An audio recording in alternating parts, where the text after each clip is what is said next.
Oh my God, friends. So mom and I decided to walk to to catch the bus to Harlem, right? So I was like inspired today. I was like, I just want to go. I want to go shopping, right? And we live close, but because she's older, we can't really walk too far. So we were like, let's catch the bus. Oh my God. So we were on the bus. I didn't know that there was something going on. Actually, the bus driver didn't know either. So he had a detour. And when I was like, all right, we'll wait to see till we get to 125th. Traffic is so backed up. It's almost like the bus drivers didn't get the notification that there was some kind of parade or something happening. Oh my God. So we were stuck in traffic. I just started to feel the anxiety like rise up so bad. I was like, fuck, and I started to feel like, I don't know about you guys, but like when it gets to that level, like before panic, it starts to feel like there's like a current running through my body and I have to get up. Like it's like a live wire or something. So that's the hardest part for me with like being stuck somewhere, because it feels like I have to move.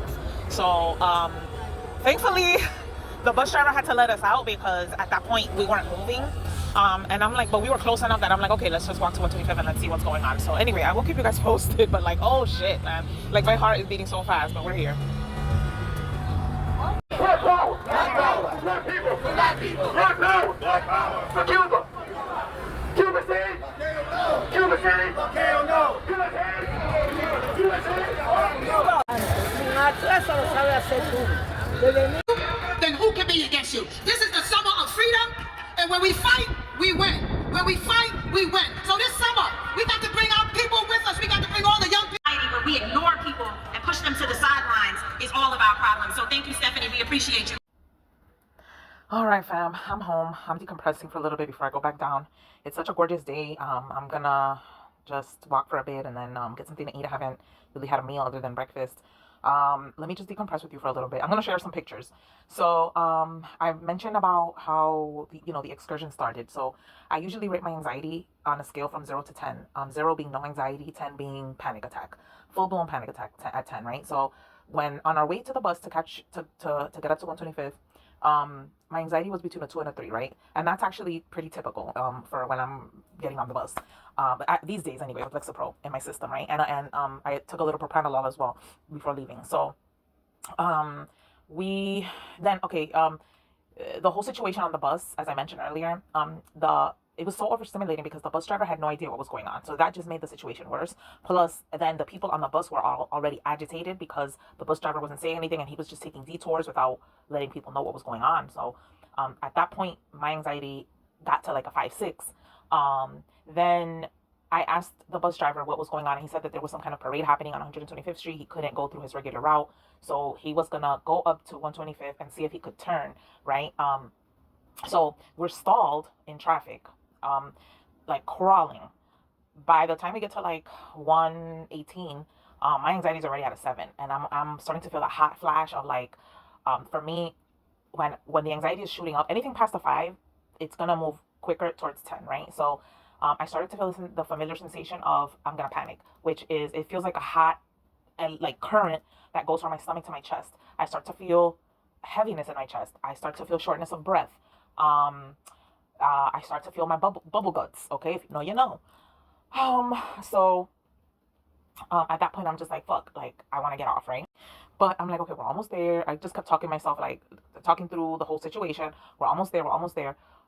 Finally, on 121st Street, he opened the door to let people out because people were just so agitated. Like, we're not moving. We're just here. Like, so he let us off. Most of the people got off the bus, and the traffic was so bad, and it was bad everywhere because basically he was stuck on one avenue, and then he wasn't going to be able to turn anyway. I'm telling you, like, staying on that bus, it probably would have taken half an hour just to get through 4 blocks. It was completely backed up. I don't know what happened. There must have been some kind of miscommunication for the parade, because there were also some like the streets were closed, but then there were also some ambulances trying to get through. So it was so strange. So it was just like chaos. And as you can see from the video earlier, it was like this, I don't know what kind of event it was, but it was something related to like motorcycles and like, I don't know, and bikers. So yeah, so that was, we got there towards the end of the parade. So by the time I got off the bus, like my heart was palpitating like really like strongly, but I always feel safer when I am off of some kind of transportation, like whether it's a car or uh, uh like a bus or anything, because for me, when I feel that like electricity in my body, I have to move. It's very hard to sit still. So, and then if I'm moving, I want to be moving like like outside. Like I want to be free. Okay. So I'm just laughing because it's a very interesting experience. I mean, it's painful, but it's also like very interesting how the mind and body work, right? So once I was off, I felt safe because I'm like, okay, I can move around with greater ease. I'm not stuck. So we had a good time. We walked. Got to Bath and Body Works for their semi-annual sale. We went to Marshalls. We went to a few other shops around there. And then the traffic cleared up greatly by the time we got out of Marshalls. So yeah, we just walked around. The weather was very pleasant, and it still is. I'm gonna go back down in a bit, and then we caught another bus because I wasn't sure at that point what the our usual route. I didn't know what was gonna happen, so we just took another bus to get back to our area. So and we're not that far from 125th, but it's just that the avenues like are very. I mean, if you're from New York, then you know what I'm saying. Like they're very long. So yeah, it's just easier to get there through some kind of via some kind of transit. So the last thing I will say is I do have moments where I start to feel bad about. So in the past, I used to get really down on myself when an exposure wasn't perfect, right? I was more fixated on how the exposure went versus the fact that I went through with the exposure. So I would feel really down and depressed if I like had high anxiety or panicked during an exposure. Um, Thankfully that didn't stop me, but it was a really hard process, being really critical with myself. So point being that I had a little bit of that familiar sensation. Things are way different now, but I still felt that bit of like, oh man, I wish things would have been different. I wish I wouldn't have felt that, right?